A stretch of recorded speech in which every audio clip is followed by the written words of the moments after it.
नमस्कार। आप देख रहे हैं आज तक और आपको दिल्ली की एक बड़ी खबर से हम रूबरू कराने जा रहे हैं। दिल्ली के पूर्व मुख्यमंत्री अरविंद केजरीवाल अगले 2 दिनों के भीतर अपने नए घर में शिफ्ट होने वाले हैं। कई दिनों से इस बात की चर्चा थी और आपको याद होगा पिछले दिनों जब अरविंद केजरीवाल जंतर मंतर पर पहुंचे थे तो उन्होंने इस बात का ऐलान किया था कि वो नए घर की तलाश कर रहे हैं और साथ ही साथ वो जैसे ही नवरात्र की शुरुआत होगी तो फिर वो अपने नए घर में शिफ्ट हो जाएंगे। आम आदमी पार्टी भी जब से अरविंद केजरीवाल तिहाड़ जेल से बाहर आए हैं अरविंद केजरीवाल के नए घर की तलाश कर रही थी। ये भी जानकारी मिली है कि आम आदमी पार्टी के कई नेताओं ने, कई सांसदों ने, विधायकों ने अरविंद केजरीवाल को अपना घर ऑफर किया। जाहिर है अहम यहाँ पर बात यह हो जाती है कि अरविंद केजरीवाल इस वक्त सिक्स फ्लैग स्टाफ रोड जो कि मुख्यमंत्री का सरकारी आवास होता है वहां पर रहते आए थे। उन्होंने मुख्यमंत्री के पद से इस्तीफा दे दिया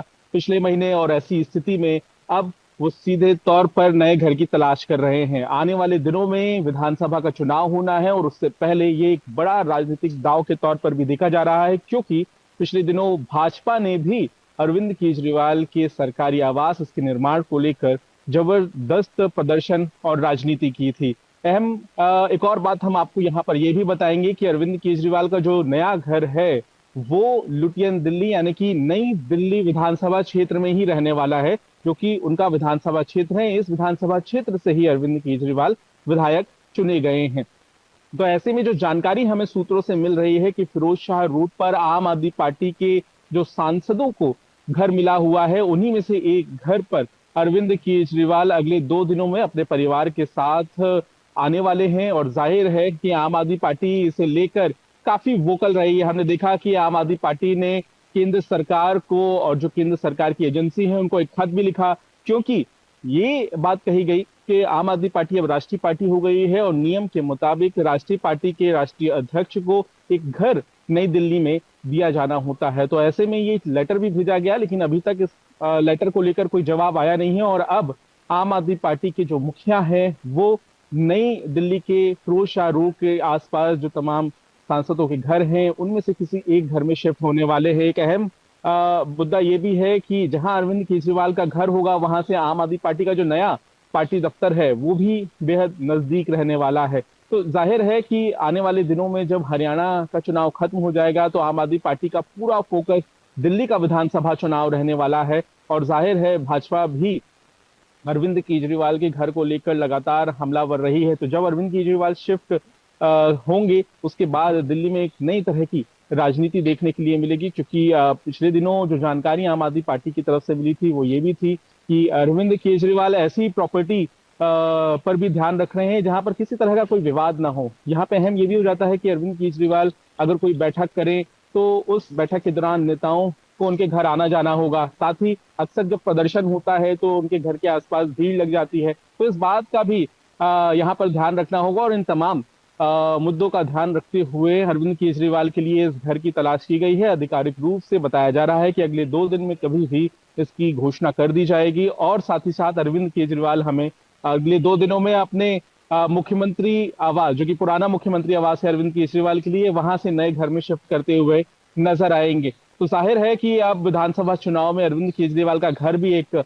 मुद्दा रह सकता है और साथ ही साथ आम आदमी पार्टी के लिए ये मुद्दा इसलिए भी अहम हो जाता है क्योंकि अब पूरी तरह से दिल्ली चुनाव की तैयारियों में आम आदमी पार्टी को उतरना है। तो देखना ये दिलचस्प होगा कि क्या इस राजनीतिक दांव से आम आदमी पार्टी को राजनीतिक तौर पर दिल्ली में फायदा होगा क्योंकि अरविंद केजरीवाल जब तिहाड़ जेल में थे, जब वो बाहर आए तो सड़कों पर निकले और उन्होंने ये भी कहा कि जेल में जाने की वजह से कई दिल्ली के काम रुके गए। तो एक तरह से राजनीतिक भूमिका बनाने की तैयारी है। जाहिर है नई सरकार भी हमें दिल्ली में देखने के लिए मिली है जहां जो मुख्यमंत्री हैं वो आतिशी हैं महिला मुख्यमंत्री के साथ और साथ ही अरविंद केजरीवाल की रणनीति इन दोनों के जरिए आम आदमी पार्टी की कोशिश रहेगी कि दिल्ली चुनाव के जंग के मैदान में उतरा जाए। ये राजनीति कितनी सफल होगी ये तो आने वाले दिनों में ही पता चलेगा लेकिन आपको हम ये भी बता दें कि आने वाले दिनों में कई ऐसे कार्यक्रम हैं जो अरविंद केजरीवाल शुरू करने वाले हैं दिल्ली विधानसभा चुनाव को लेकर। जंतर मंतर के बाद बताया जा रहा है कि अगला जनता की अदालत कार्यक्रम भी आयोजित किया जाएगा जो कि अलग अलग विधानसभाओं में होना है, और ऐसे में सबकी नजर इस पर भी रहेगी कि अगली रणनीति किस तरह से अरविंद केजरीवाल अपनाने वाले हैं। तो जाहिर है कि सबसे पहला काम होगा, अरविंद केजरीवाल एक घर से दूसरे घर में आए, और वहां पर भी आम आदमी पार्टी नेताओं की उस वक्त मौजूदगी देखने के लिए मिलेगी जब वो अपना घर शिफ्ट कर रहे होंगे। तो जाहिर है इसकी नजर न सिर्फ आम आदमी पार्टी के कार्यकर्ताओं नेताओं की रहेगी, बल्कि जो विपक्ष है, भाजपा हो या फिर कांग्रेस हो, वो भी पूरी तरह से इस मुद्दे पर अपनी नजर बनाकर रखेगा। जाहिर है कि ये बेहद दिलचस्प हो जाता है कि क्या अरविंद केजरीवाल का नया घर दिल्ली की राजनीति में बवाल पैदा करेगा या नहीं करेगा। हालांकि अहम बात यह भी हो जाती है कि यहाँ पर आम आदमी पार्टी लगातार इस मुद्दे को लेकर केंद्र सरकार का भी घेराव करती रही है कि नया घर मांगा गया, चुनाव आयोग के नियम का हवाला दिया गया, लेकिन उन्हें वो घर मुहैया नहीं कराया गया। तो अब देखना होगा कि ये नया घर अरविंद केजरीवाल की आगामी दिल्ली की राजनीति के लिए भी कितना कामयाब साबित होता है। और आपको ये भी बता दें कि और भी कई ऐसी अहम जानकारियां हैं और खास रिपोर्ट हैं जो हम आपको आगे दिखाने वाले हैं, और आपको इस खास रिपोर्ट के साथ हम छोड़े चले जाते हैं देश और दुनिया की तमाम खबरों के लिए। आप देखते रहिए आज तक। शिक्षा को लेकर भी सवाल है, एक नहीं कई बार उनके ऊपर हमले हुए। हमने उनसे कहा, समझाने की कोशिश की कि आपकी सुरक्षा को खतरा है, कई बार आप पे हमला हो चुका है, मां बाप घर में थे उस वक्त भी उनके घर पे हमला हो चुका है, भारतीय जनता पार्टी के लोगों ने हमला किया है, कई बार उनको शारीरिक नुकसान पहुंचाया गया, कहीं कालिक फेंकी गई, कहीं हमला किया गया, चोट पहुंचाई गई। ये सारा कुछ हुआ अरविंद केजरीवाल के साथ। उनके बूढ़े मां बाप हैं, उनकी पत्नी है, उनके बच्चे हैं, उनकी सुरक्षा को लेके हम सब चिंतित हैं। हमने समझाने की कोशिश की कि ये घर सिर्फ मुख्यमंत्री के तौर पे ही नहीं बल्कि आपकी सुरक्षा की दृष्टि से भी जरूरी है। कोई भी विधायक, कोई भी मंत्री बड़ा बंगला नहीं लेगा, अपने लिए सिक्योरिटी नहीं लेगा। सरकार में पैसे की कमी नहीं है, पैसा बहुत है जी, नीयत की कमी है। इनको राजनीति करनी नहीं आती, इन्होंने दलाली करी अपनी जिंदगी में, इनको राजनीति करना हम लोग सिखाएंगे।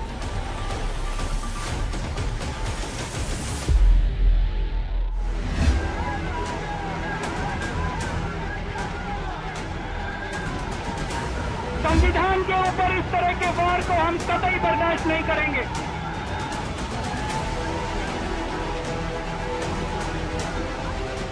12 साल पुरानी पार्टी की कन्वीनर को राजनीति का पैमाना बदलना था। आज ये टोपी जो मैंने सर पे पहनी है, अब जिंदगी भर ये टोपी पहन के रखूंगा और सबको टोपी पहनाने का काम करूंगा। जो मिलेगा उसको मैं टोपी पहनाऊंगा।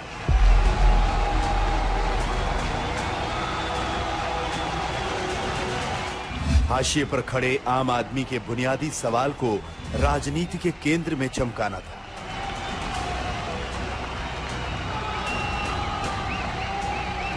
हम ऐलान करते हैं कि आज से हम लोग चुनावी राजनीति में कूद रहे हैं।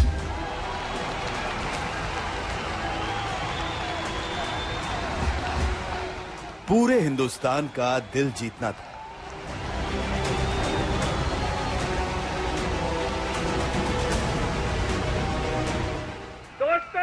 मैं सीएम की कुर्सी से इस्तीफा देने जा रहा हूं और मैं तब तक सीएम की कुर्सी पे नहीं बैठूंगा जब तक जनता अपना फैसला ना सुना दे।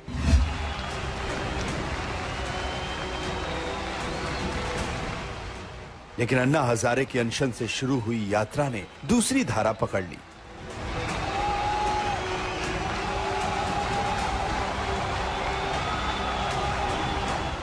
हम ऐलान करते हैं कि आज से हम लोग चुनावी राजनीति में कूद रहे हैं।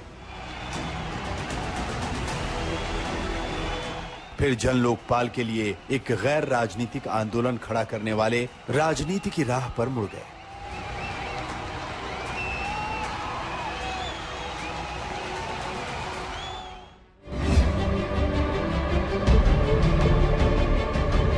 बारह साल में दिल्ली बदली, दिल्ली की राजनीति बदली। नमस्कार, मेरा नाम अरविंद केजरीवाल है। लेकिन केजरीवाल का राज रहा।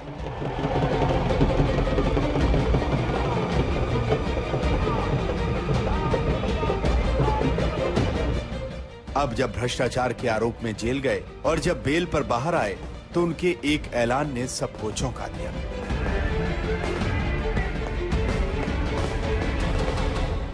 दोस्तों, मैं सीएम की कुर्सी से इस्तीफा देने जा रहा हूं और मैं तब तक सीएम की कुर्सी पे नहीं बैठूंगा जब तक जनता अपना फैसला ना सुना दे।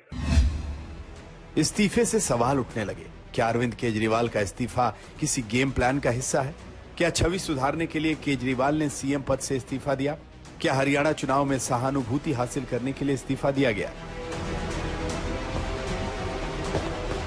13 सितंबर को जमानत पर तिहाड़ जेल से बाहर आए। 15 सितंबर को ऐलान कर दिया कि 48 घंटे के अंदर मुख्यमंत्री की कुर्सी छोड़ देंगे। भारत माता की इनकलाब, वंदे वंदे। दोस्तों, मैं सीएम की कुर्सी से इस्तीफा देने जा रहा हूं और मैं तब तक सीएम की कुर्सी पे नहीं बैठूंगा जब तक जनता अपना फैसला ना सुना दे। इस्तीफा केजरीवाल की मजबूरी है या फिर मास्टर स्ट्रोक? सबसे बड़ा सवाल यही है, क्योंकि गिरफ्तारी के बावजूद केजरीवाल ने इस्तीफा नहीं दिया। जेल में रहे, जेल से सरकार चलाते रहे, लेकिन जेल से जमानत पर बाहर आते ही सीएम की कुर्सी छोड़ने का ऐलान कर दिया। अरविंद केजरीवाल के इसी ऐलान ने सबको चौंका दिया। क्या इस इस्तीफे वाले दांव से सियासी संदेश देने की कोशिश की गई है? संदेश नंबर 1, अपने हिसाब से निर्णय लेंगे, किसी दबाव में आकर फैसला नहीं लेंगे वाले नेता की छवि। संदेश नंबर 2, दिल्ली की जनता के भरोसे से बड़ी नहीं है मुख्यमंत्री की कुर्सी का संदेश देने की कोशिश। संदेश नंबर 3, आम आदमी के बीच एक बार फिर आम बनकर दिखने की कोशिश करेंगे केजरीवाल। संदेश नंबर 4, भ्रष्टाचार वाले नैरेटिव के खिलाफ झूठे केस में फंसाने की साजिश का प्रचार करेंगे। और संदेश नंबर 5, बदले की कार्रवाई का आरोप लगाते हुए बीजेपी को आक्रामक ढंग से घेरने की कोशिश करेंगे।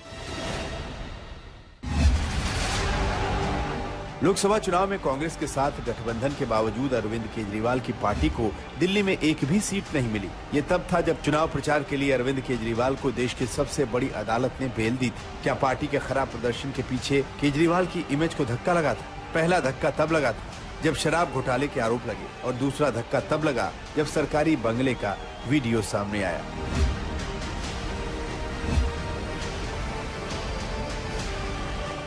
वो महाराज है जो न जाने कहां से आवाज निकालते थे और कहते थे, मैं कुछ नहीं लूंगा, मैं घर नहीं लूंगा, मैं बंगला नहीं लूंगा, मैं गाड़ी नहीं लूंगा, मैं लाल बत्ती कार नहीं लूंगा, मैं सरकारी गाड़ी नहीं लूंगा, मैं सिक्योरिटी नहीं लूंगा। कुछ नहीं से सब कुछ ले लूंगा जी। ये उस महाराज के रिनोवेशन की कहानी है। केवल महल का रिनोवेशन नहीं हुआ, महाराज के मानसिकता का रिनोवेशन,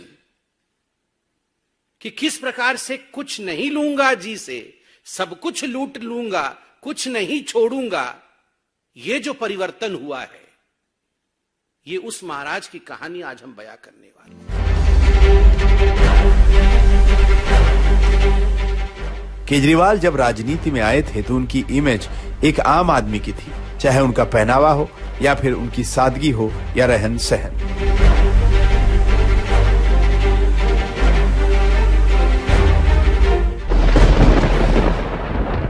साल 2013 में जब अरविंद केजरीवाल पहली बार मुख्यमंत्री बने तो उन्होंने सरकारी सुविधाओं को लेने से साफ इनकार कर दिया था।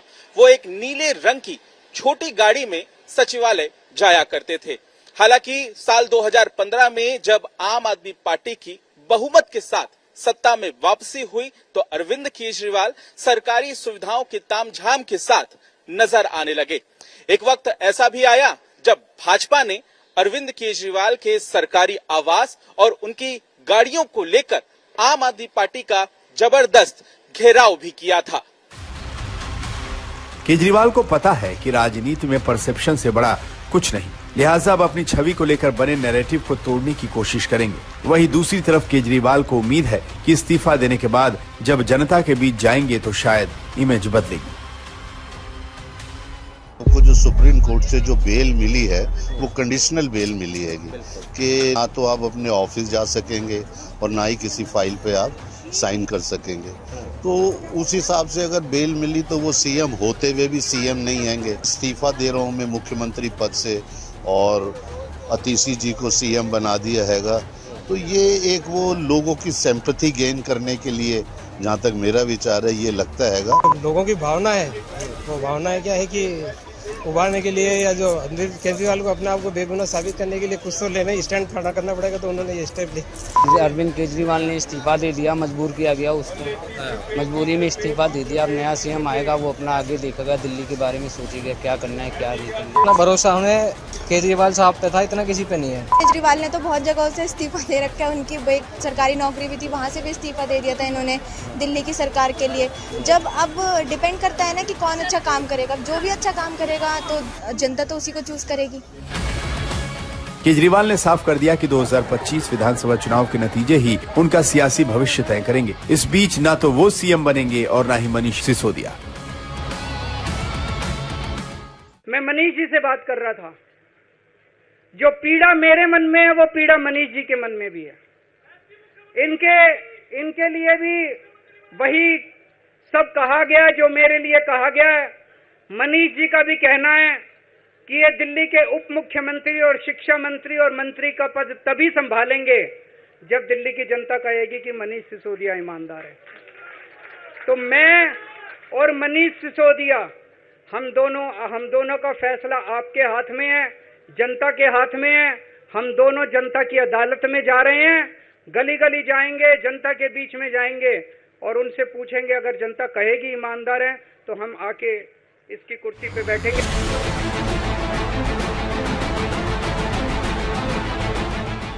केजरीवाल 12 साल पहले राजनीति के नायक थे, आम आदमी के हीरो थे, बदली हुई राजनीति का आईना थे, आम आदमी की ताकत के सबूत थे। लेकिन भ्रष्टाचार के आरोप ने केजरीवाल की छवि को दागदार कर दिया। वो जानते हैं कि दिल्ली के बगैर कुछ नहीं मुमकिन है। कभी दिल्ली की राजनीति पर हमेशा से ही दो दलों का वर्चस्व रहा था, बीजेपी और कांग्रेस में ही वर्चस्व की जंग भी रही। लेकिन अरविंद केजरीवाल की पार्टी दोनों दलों के बीच पिछले 12 साल से दीवार बनकर खड़ी है। अरविंद केजरीवाल चाहते हैं कि ये दीवार बनी रहे, फिर चाहे इस्तीफा ही क्यों न देना पड़े।